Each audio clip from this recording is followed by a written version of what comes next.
Bismillahirrahmanirrahim. Assalamu alaikum. Once again, I am present with active and passive voice.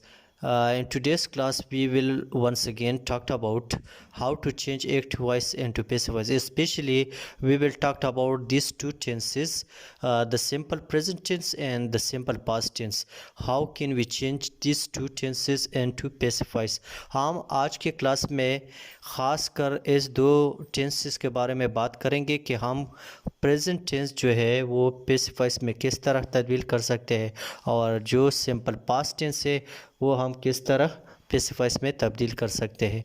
तो सबसे पहले मैं एक एग्ज़ाम्पल दे दूंगा और उसके बाद मैं आपको स्ट्रक्चर के बारे में बताऊंगा। जब हम पेसिव वॉइस का स्ट्रक्चर इस्तेमाल करते हैं, अगर कोई जुमला सिंपल प्रेजेंट टेंस में हो तो वो हम पेसिव वॉइस में किस तरह तब्दील कर सकते हैं। तो देखते हैं सबसे पहले एग्ज़ाम्पल, एना कुक्स मील। ये सिंपल प्रेजेंट का एग्ज़ाम्पल है और ये एक्टिव वॉइस में है, तो हम ये इस तरह तब्दील कर सकते हैं। सबसे पहले हमें ये जानना चाहिए कि आया इस जुमले में सब्जेक्ट है, हाँ है एना। कुछ जो है वो वर्ब है और मिल जो है ये ऑब्जेक्ट है। जब हमारे पास किसी जुमले में ये तीनों चीज़ों का होना, ये तीन चीज़ें हो तो तब हम एक एक्टिव वॉइस जो है हम पेसिव वॉइस में तब्दील कर सकते हैं। तो ये हम पेसिव वॉइस में तब्दील कर सकते हैं क्योंकि इसमें सब्जेक्ट भी है, वर्ब भी है और ऑब्जेक्ट भी है। तो पेसिव वॉइस का जो स्ट्रक्चर है वो मैं आपको बताते चलूँगा। तो सबसे पहले हम जो ऑब्जेक्ट है यहाँ पे मील, इससे हम सब्जेक्ट बनाएंगे और जो एना है ये सब्जेक्ट है एक्टिव वॉइस का, इससे हम पेसिव वॉइस का ऑब्जेक्ट बनाएंगे। तो ये बन जाएगा बाय एना और इसके दरमियान जो है हम इस जो है ये इस्तेमाल करते हैं क्योंकि मिल जो है वो सिंगुलर है और इसके बाद हम थर्ड फॉर्म का इस्तेमाल करते हैं। तो कुक बन जाएगा कुक्ड। तो ये जुमला कुछ इस तरह बन जाएगा, मील इज़ कुक्ड बाय एना। तो मैं आपको सारा स्ट्रक्चर के बारे में बताऊंगा। हम पेसिव वॉइस में सबसे पहले जो एक्टिव वॉइस का ऑब्जेक्ट है उसे हम सब्जेक्ट बनाएंगे। इसके बाद हम इज़ एम आर का इस्तेमाल करते हैं, जो बी वर्ब है उसका इस्तेमाल करते हैं और बी वर्ब के बाद हम थर्ड फॉर्म का इस्तेमाल करते हैं और थर्ड फॉर्म के बाद हम बाई फ्रेज का इस्तेमाल करते हैं। तो ये है सिंपल प्रेजेंट टेंस का पेसिव वॉइस में स्ट्रक्चर। तो मैं और एग्ज़ाम्पल देता हूँ, I teach English language in the evening. इस एग्ज़ाम्पल में आई सब्जेक्ट है, टीच जो है ये वर्ब है और इंग्लिश लैंग्वेज जो है ये ऑब्जेक्ट है। तो ये हम पेसिव वॉइस में तब्दील कर सकते हैं और बकाया जो है इन द इवनिंग, इससे हमारा कोई लेना देन नहीं। तो ये जुमला कुछ इस तरह बन जाएगा पेसिव वॉइस में, English language is taught by me in the evening.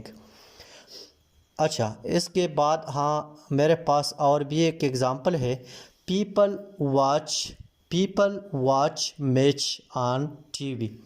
तो इस एग्ज़ाम्पल में पीपल सब्जेक्ट है, वॉच जो है ये वर्ब है और मैच जो है ये ऑब्जेक्ट है। तो हम ये भी इस्तेमाल कर सकते हैं पेसिव वॉइस में। तो ये जुमला पेसिव वॉइस में कुछ इस तरह बन जाएगा, match is watched by people on TV. तो ये था हमारे पास सिंपल प्रेजेंट टेंस का पेसिव वॉइस। और इसके बाद हम देखते हैं कि हम सिंपल पास्ट टेंस किस तरह पेसिव वॉइस में इस्तेमाल कर सकते हैं। तो सिंपल पास्ट टेंस जब हम पेसिव वॉइस में इस्तेमाल करते हैं तो सबसे पहले हमें ये भी जानना चाहिए कि आया इस जुमले में सब्जेक्ट भी है, वर्ब और ऑब्जेक्ट, ये तीनों चीज़ों का होना ज़रूरी है। जब ये तीन चीज़ें एक जुमले में हो तो तब हम ये जो जुमला है हम ये पेसिव वॉइस में तब्दील कर सकते हैं। तो for example, Christopher Columbus discovered America in 1492। तो इस एग्ज़ाम्पल में क्रिस्टोफर कोलंबस ये जो है ये सब्जेक्ट है, डिस्कवर जो है ये वर्ब है और अमेरिका जो है ये ऑब्जेक्ट है। और इन 1492 इससे हमारा कोई लेना देना नहीं पेसिफाइस में। तो हम जो ये पेसिफाइस में तब्दील कर सकते हैं, तो ये इसका जो पेसिव स्ट्रक्चर है वो इस तरह है। हमारे पास जो ऑब्जेक्ट है अमेरिका, ये बन जाएगा पेसिफाइस का सब्जेक्ट, और हम सब्जेक्ट के बाद हम वाज या वर का इस्तेमाल करते हैं। ये भी वर्ब है और इसका इस्तेमाल ज़रूरी है पेसिफाइस में।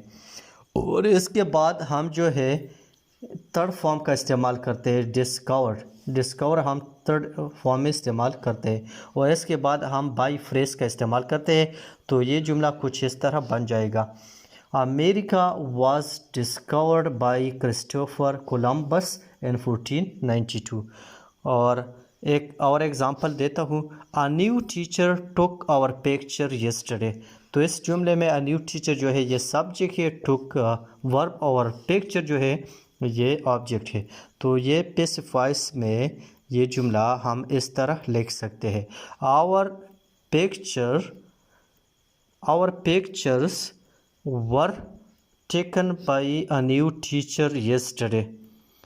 तो इसके बाद मैं आपको एक एग्ज़ाम्पल लिखता हूँ, तो ये आप किस तरह चेंज कर सकते हैं, पेसिफाइस में किस तरह आप ये इस्तेमाल कर सकते हैं। He called us for the interview.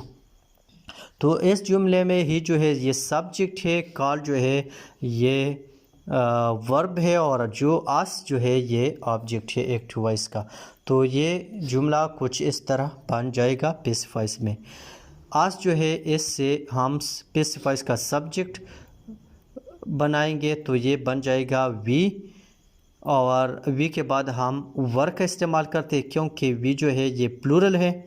और कॉल जो है हम ये थर्ड फॉर्म में इस्तेमाल करते हैं, तो वी वर कॉल्ड बाई ही से हेम बन जाएगा, we were called by him for the interview. ये जुमला कुछ इस तरह पेसिफाइस में है। तो ये था आज का टॉपिक, एक्टिव और पेसिफाइस के बारे में। सिंपल प्रेजेंट और सिंपल पास्ट टेंस हम पेसिफाइस में किस तरह इस्तेमाल कर सकते हैं। तो ये था आज का topic. I hope you would have understood the topic and it was very enjoyable. Thank you very much for watching my video on YouTube.